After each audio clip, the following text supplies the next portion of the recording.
गेल्या 2 महिन्यांपासून मंत्री धनंजय मुंडेंवर आरोपांच्या फैरी झडत आहेत। विरोधकांसह सहकारी पक्षांच्या आमदारांकडून सातत्यानं मुंडेंच्या राजीनाम्याची मागणी होते। मात्र असं असतानाही धनंजय मुंडेंना राष्ट्रवादी पक्षात मानाचं स्थान देण्यात येत आहे, कारण आगामी निवडणुका डोळ्यासमोर ठेवून राष्ट्रवादी पक्षाकडून एक कोर ग्रुप स्थापन करण्यात आलाय आणि यामध्ये दिग्गज नेत्यांच्या सोबतीनं धनंजय मुंडेंचा समावेश सुद्धा अजितदादा करतायत, ज्याचे अर्थ खूप गंभीर आहेत।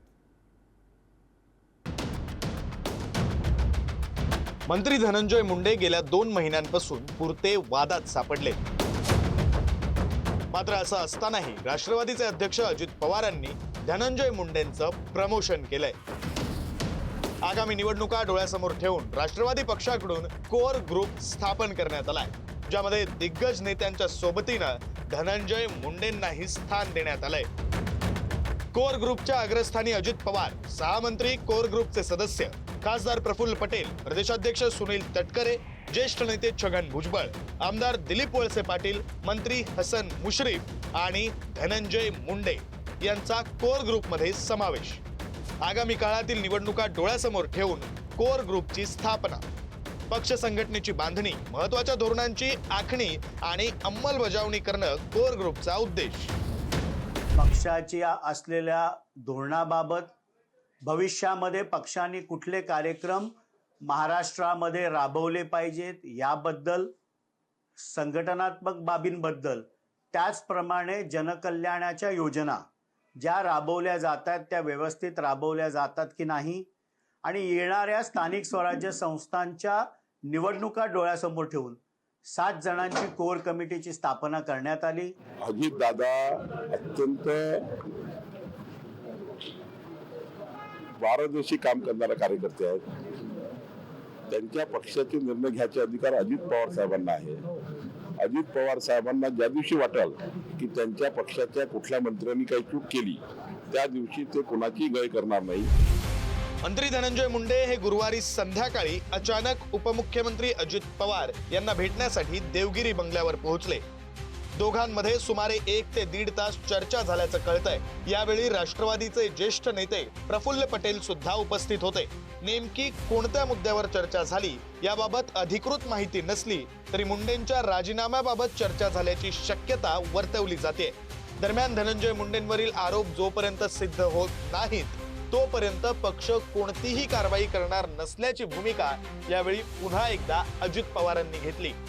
त्यामुळे मुंडेंना पवारांकडून पुन्हा एकदा अभय मिळाल्याचं बोललं जातंय। पण ज्या वेळेला 3 स्तरीय चौकशी चालू आहे आणि या चौकशीचा अंतिम निष्कर्ष जोपर्यंत येत नाही तोपर्यंत केवळ आरोप झाले म्हणून माननीय धनंजय मुंडे साहेब यांचा राजीनामा घ्यायची गरज नाही, अशा प्रकारची पक्षाची भूमिका ही राष्ट्रीय अध्यक्ष व उपमुख्यमंत्री माननीय अजितदादा पवार साहेबांनी स्पष्ट केलेली आहे। मग तो त्यांच्या पक्षाचा निर्णय आहे, कारण सगळे म्हणतात दादा काय निर्णय घेत आहे, दादा काय निर्णय, तर दादाने निर्णय घेतलेला आहे। जोपर्यंत गुन्हा सिद्ध होत नाही, दोषी ते सिद्ध होत नाही तोपर्यंत त्यांच्यावर कारवाई करणार नाही असं अजितदादांनी म्हटलेलं आहे। मला वाटतं हा त्यांच्या पक्षाचा प्रश्न आहे ना, त्यांनी तो निर्णय घेतलेला आहे। मस्साजोग गावचे सरपंच संतोष देशमुखांच्या हत्या प्रकरणात 7 जणांना अटक करण्यात आली आहे। वाल्मिक कराड या हत्या प्रकरणाचा सूत्रधार असल्याचा आरोप होतोय। दरम्यान संतोष देशमुख हत्या प्रकरणातील आरोपींची बी टीम बीडमध्ये अजूनही सक्रिय असल्याचा गंभीर आरोप धनंजय देशमुख यांनी केलाय। बालाजी तांदळे, संजय केदार आणि डॉक्टर वायभसे हे बी टीमचे सदस्य। विष्णू चाटे, सुदर्शन घुले, कृष्णा सांगळे यांच्यासह अन्य आरोपींना पळून जाण्यासाठी मदत केली। बी टीमनं आरोपींना गाडी आणि पैसे पुरवले। बी टीमचे सदस्य अटकेतील आरोपींच्या मदतीसाठी सक्रिय। काही जण स्टेटस ठेवतायत, फेसबुकला कमेंट्स करतायत। 6 तारखेला, 9 तारखेला, 12 तारखेला शेजारच्या गावचे सरपंच संजय केदार त्यांना फोन आलेला आरोपींचा, हे 3, आणि फोन पे पैसे झालेले व डॉक्टर वायबसे स्पष्ट झाले। त्यांना हे घटना घडल्यावर 10-15 दिवस गायब होते। नंतर ह्यांना पोलिसांनी आणलं, ह्यांची तपासणी केली, ह्यांना बाहेर सोडलं, म्हणजे CID ऑफिसनी। मग तुम्ही हे सांगा मला, आज देखील जे कोणी आरोपी इथं येतात सुनावणीला, कोठडीला, त्यावेळी सगळी टीम त्यांच्या आत अवतीभोवती असते।